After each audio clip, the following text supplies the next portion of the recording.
नमस्कार मंडळी, कलियुगातील गोष्टी या चॅनलमध्ये आपले स्वागत आहे. सकाळची वेळ होती. काही लोक सकाळच्या फेरफटका मारण्यासाठी वाडगाव फाट्याजवळील काशीनाका या ठिकाणी आले असता त्यांच्याच गावातील शिवाजी शिंदे नावाची एक व्यक्ती त्यांना रस्त्याच्या कडेला पडलेले दिसले. तिच्या शरीरावर रक्त लागलेलं असते. लोकांना लक्षात येते की तिची हालचाल होत नाही. त्यामुळे ते लोक गावच्या पोलीस पाटलांना फोन करून बोलवून घेतात. गावचे पोलीस पाटील आल्यानंतर त्या व्यक्तीची पाहणी करतात आणि लगेच जवळच्या पोलीस स्टेशनला फोन करतात. लोकांच्या मते शिवाजी शिंदे याचा ॲक्सिडेंट झाला असेल असं मत होतं. परंतु जेव्हा पोलिसांनी त्याची पाहणी केली तेव्हा पोलिसांना खून झाल्याचा संशय आला. पोलिसांना काही गोष्टी संशयास्पद आढळल्या. त्यांनी लगेच शिवाजी शिंदेचा मृतदेह पोस्टमॉर्टमसाठी रवाना केला. पोलिसांनी जेव्हा घटनेच्या मुळाशी जाऊन चौकशी करायला सुरुवात केली तेव्हा एक धक्कादायक बातमी पोलिसांच्या समोर आली. शिवाजी शिंदेच्या खुनामागे पत्नीचाच हात असल्याचे त्यांच्या लक्षात आले. परंतु एक पत्नी आपल्या पतीला एवढ्या क्रूरपणे का मारेल असा प्रश्न सर्वांना पडू लागला. परंतु अधिक चौकशीनंतर समोर येऊ लागले बायकोचे कारनामे. मित्रांनो, शिवाजी शिंदेला त्याच्या पत्नीने का मारले हे आपण जाणूनच घेणार आहोत. तत्पूर्वी आपण चॅनलवर नवीन असाल तर आपल्या चॅनलला सबस्क्राईब करा. कोल्हापूर जिल्ह्यातील कागल या तालुक्यातील वाडगाव या ठिकाणी शिवाजी शिंदे आणि त्याचे कुटुंब राहत होतं. त्याला 2 मुली आणि 1 मुलगा होता. दोन्ही मुलींचं लग्न झालं होतं आणि मुलगा सुद्धा परगावी कामानिमित्त राहत होता.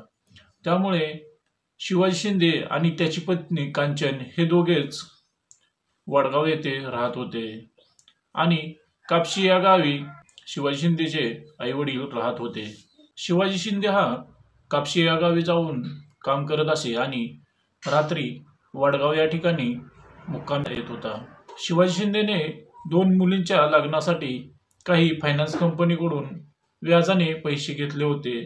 तसेच त्याची पत्नी ज्या बचत गटामध्ये सभासद होती त्या बचत गटामधून सुद्धा त्याने व्याजाने पैसे उचलले होते. त्यामुळे शिवाजी शिंदेची पत्नी कांचन हिला फायनान्सवाल्यांना सामोरे जावं लागत होतं. त्यामुळे त्या दोघांमध्ये वारंवार वाद होत होते. जेव्हा शिवाजीचा आणि कांचनचा वाद होत असे तेव्हा त्यांच्याच बाजूला राहणारा शिवाजीचा चुलत भाऊ गणेश शिंदे हा त्यांच्या वादामध्ये मध्यस्थी करण्यासाठी येत होता आणि तो कायम कांचनचीच बाजू घेत असे. गणेश हा स्वभावाने खूप चांगला होता. त्याच्याजवळ पैसा पण भरपूर होता. गणेश दिसायलाही तरुण होता. हळूहळू शिवाजी आणि कांचनमधील वाद कमी होऊ लागले आणि गणेश आणि कांचनमधील संबंध घट्ट होऊ लागले. कांचन हळूहळू गणेशकडे आकर्षित होऊ लागली. गणेश हा कांचनला मागेल तेव्हा उसने पैसे देऊ लागला. त्यामुळे गणेशची एजा वाढू लागली. हळूहळू दोघांचे संबंध जुळू लागले. संपर्क वाढू लागला. दोघेही एकमेकांच्या जवळ येऊ लागले. शिवाजी कामानिमित्त घराबाहेर पडल्यावर कांचन आणि गणेशचा डाव रंगू लागला. दोघांचे संबंध वाढू लागले. वेळ मिळेल तेव्हा कांचन गणेशसोबत संबंध प्रस्थापित करू लागली. गणेशला सुद्धा जवळच्या जवळ सर्व काही मिळत होते. त्यामुळे तो खुश होता. शेवटी दोघांनीही वयाचा विचार करून वागायला हवे होते. परंतु त्यांनी वयाचा विचार न करता प्रेमाचा गुलकंद चाखत होते. शेवटी गणेश आणि कांचनमध्ये काय चालू आहे हे कांचनचा पती शिवाजी याच्या कानावरती आले. तो याची खात्री करण्यासाठी त्यांच्या मागावर होता. एक दिवशी त्याने दुपारी त्याच्या घरामध्ये दोघांनाही रंगेहात पकडले. गावात बोंबाबोंब झाली. ह्या प्रकरणातून कसे बाहेर पडायचे हा विचार कांचनच्या मनात घोळायला लागला. गणेश कांचनला सर्व प्रकारची मदत करत होते. तिला लागेल तेव्हा पैसे उसने देत होता. त्यामुळे ती गणेशला तर सोडू शकत नव्हती. ती व्याजाच्या पैशावरून शिवाजीसोबत वाद घालू लागली आणि त्याला वारंवार माहेरी जाण्याची धमकी देऊ लागली आणि थोड्याच दिवसात कांचन तिच्या माहेरी निघून गेली. कांचनला असे वाटत होते की आपल्या पतीने आपणाला रंगेहात पकडले, त्या गोष्टीवर थोड्याच दिवसात पडदा पडेल. परंतु शिवाजी हा ती गोष्ट वारंवार बोलून दाखवत होता. शिवाजीला असं वाटत होते की जर आपली पत्नी आपल्या माघारी दुसऱ्या व्यक्तीसोबत संबंध ठेवते तर तिच्याबरोबर राहण्यात काही अर्थ नाही. त्यामुळे तो सुद्धा कांचनला आणण्यासाठी प्रयत्न करत नव्हता. कांचन जरी माहेरी गेली असली तरी तिचा दीर असणारा गणेश याच्याशी ती संपर्कामध्ये होते. गणेश सुद्धा कांचन जेव्हा जेव्हा त्याला भेटायला बोलवे तेव्हा तो भेटण्यासाठी जात होता. त्यांचं भेटणं आता बिनधास्तपणे चालू होतं.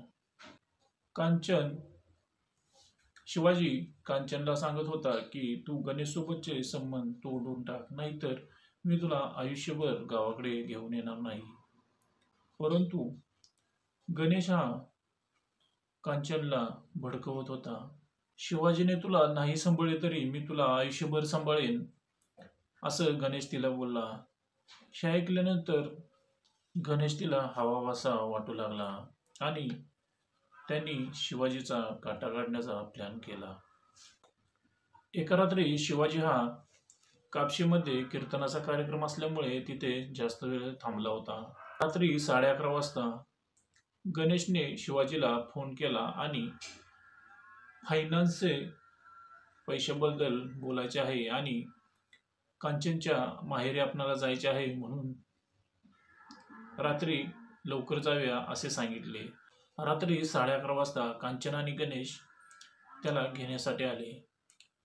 ते गाडी चालवत असताना वडगावजवळील काशी नाक्यावर आल्यानंतर त्यांनी शिवाजीला खाली उतरण्यास सांगितले. शिवाजी खाली उतरल्यानंतर गणेश आणि कांचनने त्याच्या डोक्यामध्ये लाकडी दांडक्याने मारण्यास सुरुवात केली. शिवाजीला काहीही कळायच्या अगोदर तो बेशुद्ध पडला. बेशुद्ध पडल्यानंतर त्यांनी त्याच्या डोक्यामध्ये मार चालूच केला. जेव्हा त्यांची खात्री झाली की तो मृत झाला आहे, त्याच्यानंतर त्यांनी त्याचा मृतदेह रस्त्याच्या बाजूला फेकून दिला. तेथून ते पसार झाले. त्यांना असे वाटले की रस्त्याच्या कडेला आहे म्हटल्यानंतर ॲक्सिडेंट झाला असं लोकांचा समज होईल. आणि त्याच्या दुसऱ्या दिवशी पहाटे जेव्हा काही लोक मॉर्निंग वॉकसाठी आले होते तेव्हा त्यांनी तो मृतदेह पाहिला आणि पोलीस पाटलांना बोलावून घेतले. पोलीस पाटलांनी पोलीस स्टेशनला सांगून ह्या सर्व प्रकरणाचा छडा पोलिसांनी लावला. गणेश आणि कांचनला ताब्यात घेतले. दोघेही पहिल्यांदा गुन्हा कबूल करण्यासाठी तयार नव्हते, परंतु जेव्हा पोलिसांनी आपला खाक्या दाखवला तेव्हा ते पोपटासारखे बोलू लागले. कांचनच्या घरी नातवंडे खेळवण्याची वेळ आली होती, परंतु कांचनने भावना न आवरल्यामुळे ती आज जेलमध्ये आहे. त्यामुळे मन शांत ठेवून विचार करून निर्णय घेणे गरजेचे आहे, नाहीतर सर्व गोष्टी अंगलट येतात, हे ह्या घटनेवरून लक्षात येते. तुम्हाला हा व्हिडिओ कसा वाटला तुमचे मत मांडा आणि पुन्हा भेटूया पुढच्या व्हिडिओमध्ये. तोपर्यंत नमस्कार.